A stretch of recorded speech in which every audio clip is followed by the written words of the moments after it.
Imagine everyone around you is in on a secret except you. I found out that everything I knew about my life was a lie. Steve Lichtig was like many adopted children and hoping that one day he would learn the truth about his biological parents. But when the truth finally revealed itself, it exposed family secrets that would forever alter their life together. Hello, wonderful people. I'm Scott Leffler for WonderBot. And here is Family Secrets Exposed When Man Learns Truth About His Adoptive Parents. Before we begin, make sure to smash that like button, subscribe to our channel, and click the notification bell for more amazing videos.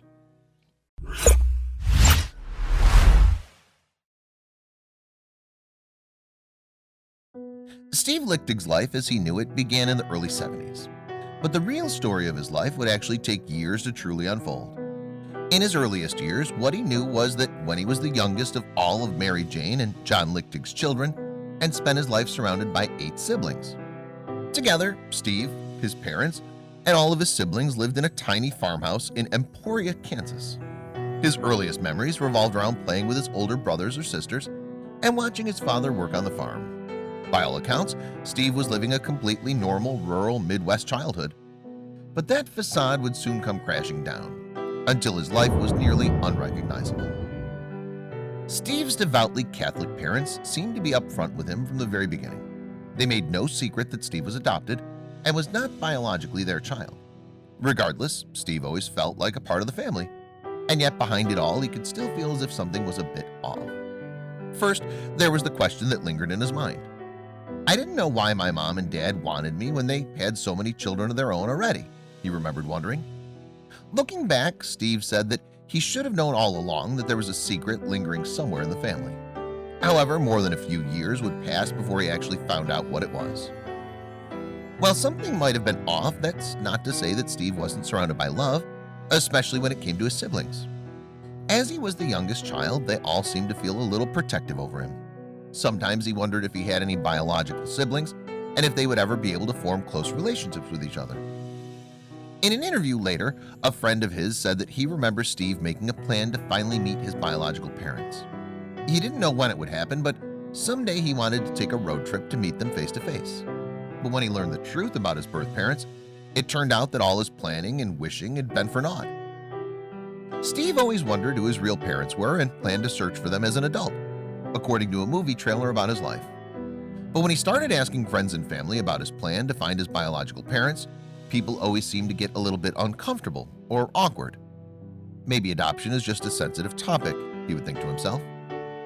He didn't know at the time that his entire family, including his parents and his siblings, were in on a secret involving his biological mother. For years, they'd been sworn to secrecy, but that secret was about to come out, whether they wanted it to or not. At the age of 18, Steve knew his life was about to take some major turns and changes, but that would only be half of it.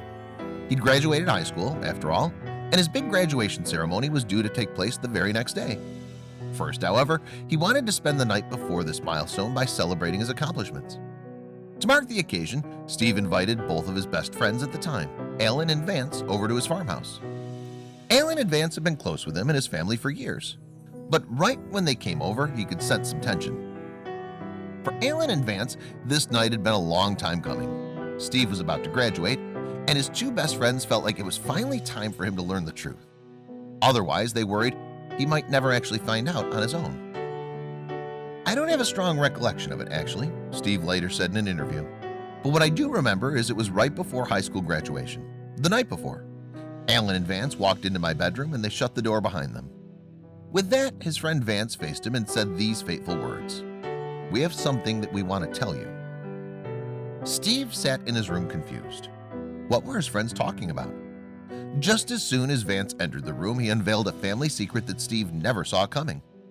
Then Vance just blurted it out, Steve said. It just sort of came out of him. He said, "I know who your mom is." If that revelation was unbelievable, the next one came as even more of a shock. His mother, his friends told him, had been in front of his eyes the whole time. The road trip to see his birth mother would not be necessary. Instead, she was sitting in the next room. His mother, they said, was his older sister, Joni. I was not some random child, even though I fully believed I was adopted by strangers, Steve later told the Today Show. But Don and Mary Jane were not strangers. They were really my grandparents, and Joni, who I believed was my older sister, was my mother. In that moment, Steve's world came crashing down. The sibling he had spent every day with, the person who had heard him discussing his search for his biological parents, had been his mother all along. But somehow even that new information was not as hurtful as what he was about to hear from his friends. Steve was silent as his friends continued to share with him everything they knew. They told me that they'd known for basically their entire lives, and that everybody I had grown up with had known for their entire lives, Steve said. Teachers, friends, siblings, neighbors, everyone knew except for him. I think that was actually the biggest blow to me, Steve said. It wasn't some intimate private secret, but it was this knowledge of who I was and was out in the open, out in the world, and I had no control over it. At the time, Steve understandably was left without words. "Okay, thanks," he remembers saying as his friends left. How would he feel the next day at graduation? Because Steve did not have much of a response to offer his friends, the three of them never really discussed the story in its details.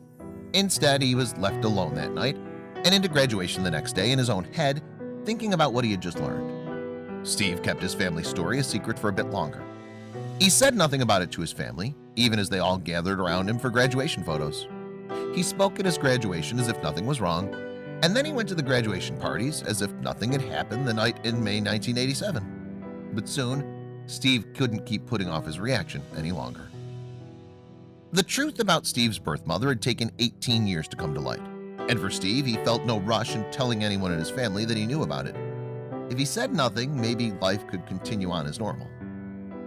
"I held it in for another month and a half," Steve later recalled in an interview with the Today Show.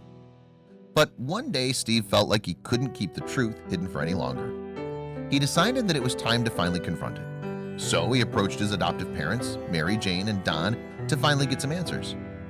It was a moment that Steve knew would completely change his family forever. As soon as he confronted the people he had called his parents for his entire life, the family dynamics were certain to change immediately. He decided to just come out with it and ask Mary Jane about what his friends had told him. And she looked at me. My mother, Mary Jane, said, "I have no idea what you're talking about." Undeterred, however, Steve replied to her, "Well, I know everything. I know what the truth is." However, she would not budge and continued to deny having any understanding of what he was saying.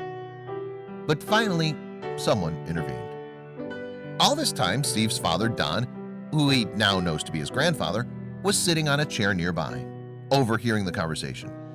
He grew more and more upset as his wife issued her denials. Steve recalled the scene. Finally, my dad slammed his hand down on his lazy boy and said, "Damn it, will you just tell him?" It was enough to convince her. Right then and there, Mary Jane confessed to the whole thing. She admitted that she was not his biological mother, she was his biological grandmother, and she admitted that Joni had given birth to him. Steve thought he'd been ready to hear the truth, but it was all too much. He decided to run away. Steve was devastated and confused. Then, being an 18-year-old and angry, I ran away, he said. I got into a car and drove to the nearest town, which was 20 miles away, rented a motel room. At least he wasn't alone, as Steve had brought along a few of his friends to talk things out. Unlike the family secret of Steve's birth mom, the secret of where Steve had run away to spread pretty quickly in a small town. Joni, who had heard that Steve had learned the news, tracked down her son to try to explain the story. She found the motel's phone number and called his room, anxious to hear what her son would say on the other line. We had a moment of, "Yes, this happened, I'm sorry," Steve remembers of the phone call between him and his mother. At a young age, Joni had run away from her strict Catholic environment in Kansas and transplanted her life to Los Angeles. It was there that she'd met Steve's father and became pregnant out of wedlock. The pregnancy forced Joni to return back to her home and confess to her parents. In order to let Joni continue to live a normal life, and partially to avoid the shame they worried that she had brought upon the family, they took in Steve as their own and swore their other children to secrecy. Joni was hoping Steve would understand, but she did not expect his reaction. Steve listened to Joni's story while remaining mostly silent. She said that she did not want to give me up, Steve said to NPR. My parents say that's not true, that she needed the help. I think as most things, it falls somewhere in the middle. Steve continued, I do believe what she told me is the story. If we're going to go down this road, this is the story that we're going to use and you're going to stick to it. and that's what all the family members were told. Still, the truth was too much for Steve to bear. "We didn't talk about it again for another 15 years, he confessed. In just a few short months, Steve had learned that everything I knew about myself was a lie. Looking back, he said that clues regarding the identity of his biological mother were always there. In hindsight, I'm like, oh, yeah, of course. It just seemed very normal because the story was so locked in. So no, I didn't really suspect anything," he said. After hearing the truth, his relationship with his family could never return to normal. It was far from it. Steve felt betrayed. But it was not just his family that changed that day.